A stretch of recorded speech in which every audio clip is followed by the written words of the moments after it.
എല്ലാ പ്രിയ സുഹൃത്തുക്കൾക്കും ജയൻ സ്വീറ്റ്സിന്റെ പുതിയൊരു വീഡിയോയിലേക്ക് സ്വാഗതം. ഞാൻ ഷെഫ് ജെനിസൺ. നമ്മുടെ നാട്ടിലെ ബേക്കറികളിൽ സുപരിചിതമായ ഒന്നാണ് വെട്ടുകേക്ക് എന്നറിയപ്പെടുന്ന ഫ്ലവർ കേക്ക്. എളുപ്പത്തിൽ തയ്യാറാക്കാനാവുന്ന ഒരു വെട്ടുകേക്കിന്റെ റെസിപ്പിയാണ് ഇന്ന് ഈ വീഡിയോയിലൂടെ പരിചയപ്പെടുന്നത്. മുട്ട 1.5 എണ്ണം, പൊടിച്ച പഞ്ചസാര 130 ഗ്രാം, ഏലക്കാപ്പൊടി 3 ഗ്രാം, മൈദ 250 ഗ്രാം, വാനില പൗഡർ 2 ഗ്രാം. ആദ്യമായി വൃത്തിയുള്ള ഒരു പാത്രത്തിൽ മുട്ട, പൊടിച്ച പഞ്ചസാര, ഏലക്കാപ്പൊടി, 3 തുള്ളി മഞ്ഞ gel colour, 5 ml vanilla essence, 1 നുള്ളു ഉപ്പ് എന്നിവ ചേർത്ത് ഒരു വിസ്കിന്റെ സഹായത്തോടെ നന്നായി യോജിപ്പിച്ചെടുക്കുക.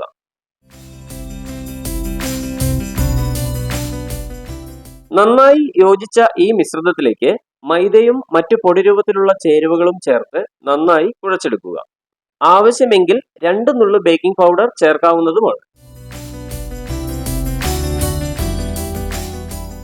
കുഴച്ചെടുത്തിരിക്കുന്ന ഈ മാവിന് 15 മിനിറ്റ് വിശ്രമം അനുവദിക്കുക. പിന്നീട് ഒരു വർക്ക് ടേബിളിൽ അല്പം മൈദ വിതറിയ ശേഷം വീഡിയോയിൽ കാണുന്നത് പോലെ പരത്തിയെടുക്കുക.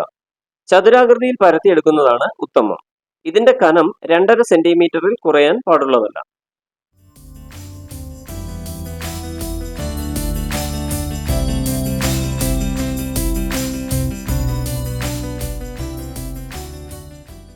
ശേഷം ചതുരാകൃതിയിലോ വൃത്താകൃതിയിലോ മുറിച്ചെടുക്കേണ്ടതാണ്. തുടർന്ന് ഒരു മൂർച്ചയുള്ള ബ്ലേഡോ അല്ലെങ്കിൽ കത്തിയോ ഉപയോഗിച്ച് വീഡിയോയിൽ കാണുന്നത് പോലെ വരഞ്ഞ് മുറിക്കുക.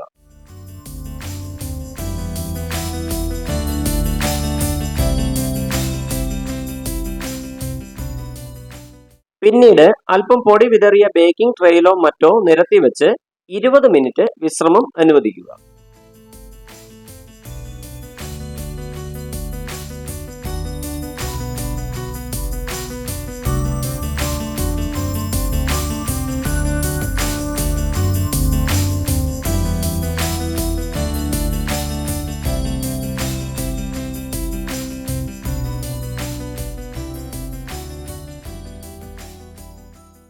ഇത് വറുത്തെടുക്കുന്നതിനായി ഒരു ഫ്രൈയിങ് പാനിൽ ആവശ്യമായ എണ്ണയെടുത്ത് ചെറുതീയിൽ ചൂടാക്കിയെടുക്കുക. ഇവിടെ സൺഫ്ലവർ ഓയിലാണ് ഉപയോഗിച്ചിരിക്കുന്നത്. എണ്ണ നന്നായി ചൂടായ ശേഷം ഇതിലേക്ക് മുറിച്ചെടുത്ത കഷ്ണങ്ങൾ ഇട്ട് ഒരു വശം ഇളം തവിട്ട് നിറമായ ശേഷം മറുവശം എന്ന രീതിയിൽ ചെറുതീയിൽ വറുത്തുകോരുക.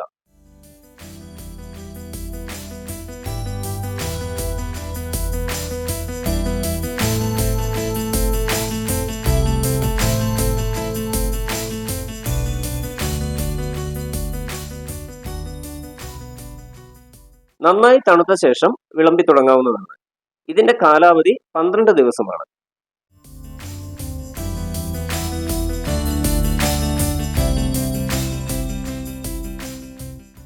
വളരെ എളുപ്പത്തിൽ സ്വാദിഷ്ടമായ ഒരു വെട്ടുകേക്ക് എങ്ങനെ തയ്യാറാക്കാമെന്ന് ഈ വീഡിയോയിലൂടെ മനസ്സിലായെന്ന് പ്രതീക്ഷിക്കുന്നു. എല്ലാവിധ സപ്പോർട്ടുകളും പ്രതീക്ഷിച്ചുകൊണ്ട് മറ്റൊരു വീഡിയോയിൽ വീണ്ടും കാണാം.